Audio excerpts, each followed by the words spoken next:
That's why Pinochet is a problem for the left, because he helped his people. And that's why they hate him.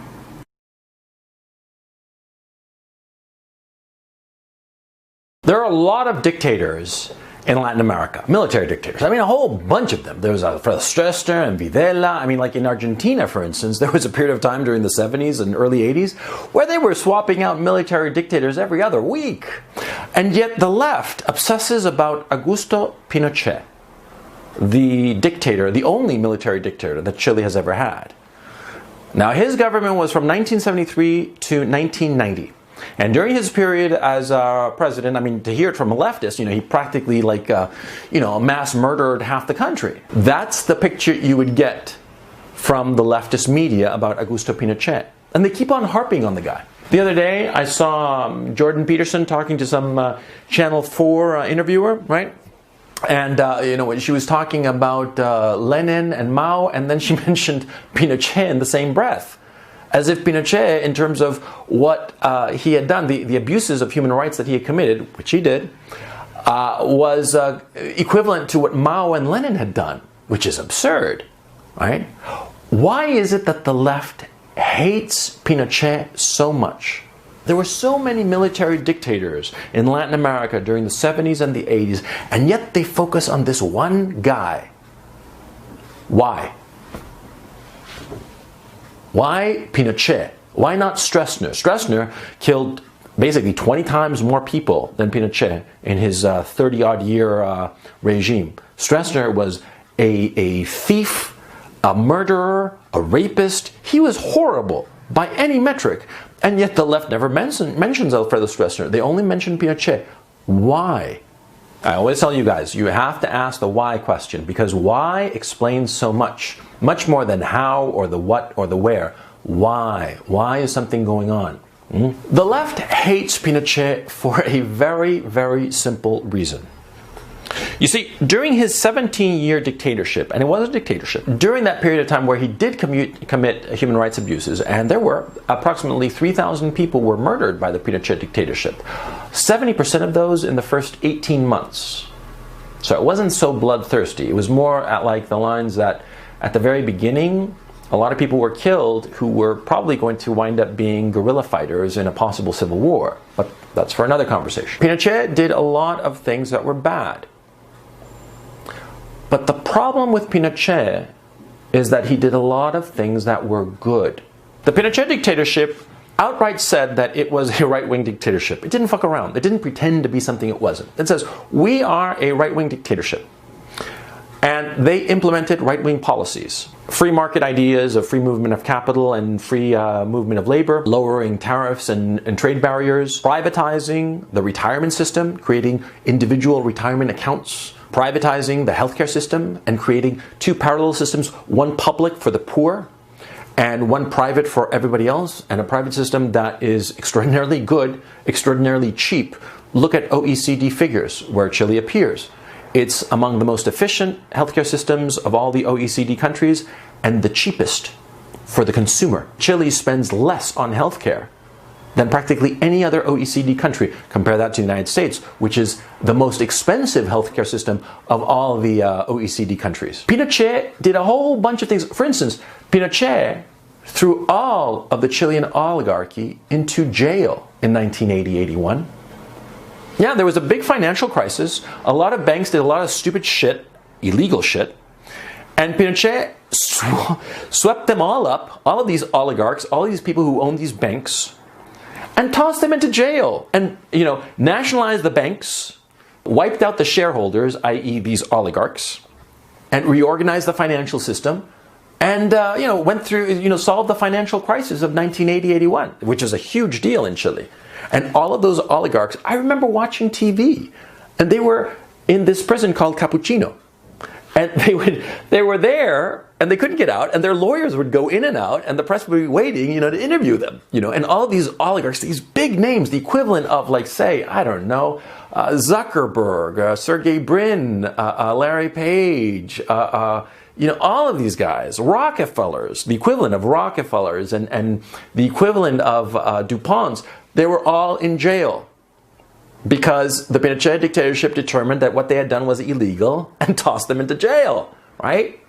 It didn't put up with, corrupt oligarchs. And that's why in Chile, the oligarchs have always hated Pinochet. That's a dirty little secret. But anyway, there were a lot of mistakes that the Pinochet government did, the Pinochet dictatorship did.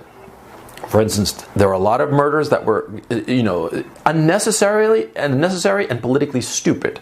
Okay? Not to mention, of course, immoral. There were a lot of measures that the government implemented that didn't work out in the end. But all in all, the Pinochet dictatorship improved the lives of the average Chilean citizen. And we can point to the statistics. By any metric, the Chilean people's lot improved between 1973 and 1990. By every single metric. Literacy, life expectancy, electrification, infant mortality, everything. Everything improved during those 17 years. In 1989, Pinochet decided that he was going to either step down or remain in power, but it would be a popular plebiscite. So he put forth the question, and it was, I don't know who formulated this question because it was idiotic, because the answer was obvious, though the results were surprising. And the question was, do you want 8 more years of Pinochet as your dictator, or do you want democracy as a concept? Think of the question. I mean, think how stupid it is, politically naive, because one of the problems with the Pinochet government, the dictatorship, was that they were politically naive and they never cared much about optics. They never quite understood how to manage optics, unlike the left. They put forward the question, do you want Pinochet to be your dictator for 8 more years with his current powers, or do you want open and free democratic elections?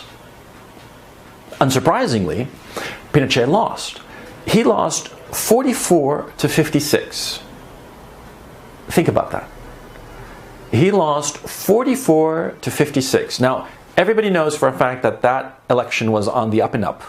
Obviously, because no dictator is going to skew the results to lose by less. No, if he's gonna tamper with the election, he's gonna make sure that the tamper makes him win, right? I mean, not oh yeah, I only got 20%, but I don't want to look that bad, so I'll skew it up to 44. No, that doesn't happen.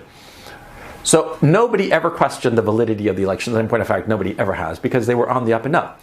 But the thing is, see, 44% of the population of Chile wanted him as their dictator for another 8 years. Why would they vote in such a way? Because they were happy. Because it was a good government. It was a very good government. Corruption went down during the military dictatorship. Social services, bureaucracies, and all the rest of all the government services that are supposed to be given to the people improved dramatically in some cases. The dictatorship did good by the people. And that's why the left hates him.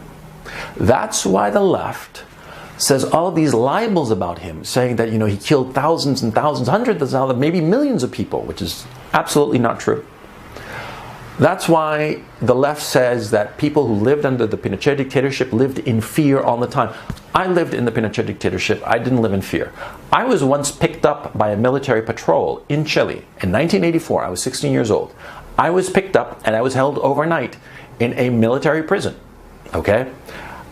I've been dining out on this story for years.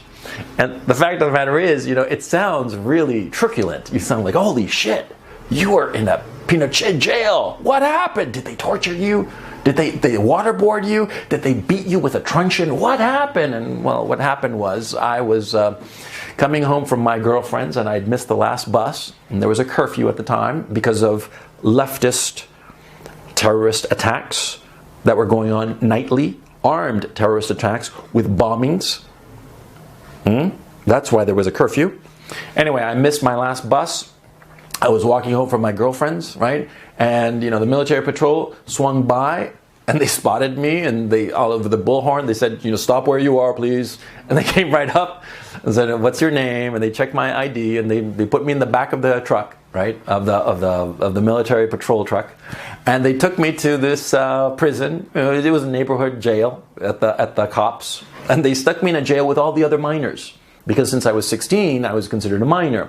They stuck me in with all the other kids who roughly the same thing had happened to them, and they called up my mom. And I could hear my mom yelling on the other side that she was going to kill me the next morning when she picked me up. Okay, and that was very humiliating. And anyway, the next morning, I got picked up by my mom, and I was like crying like a little bitch because I knew that my mom was going to be really pissed at me, and she was. And that was that. It was no big deal. It was no big deal.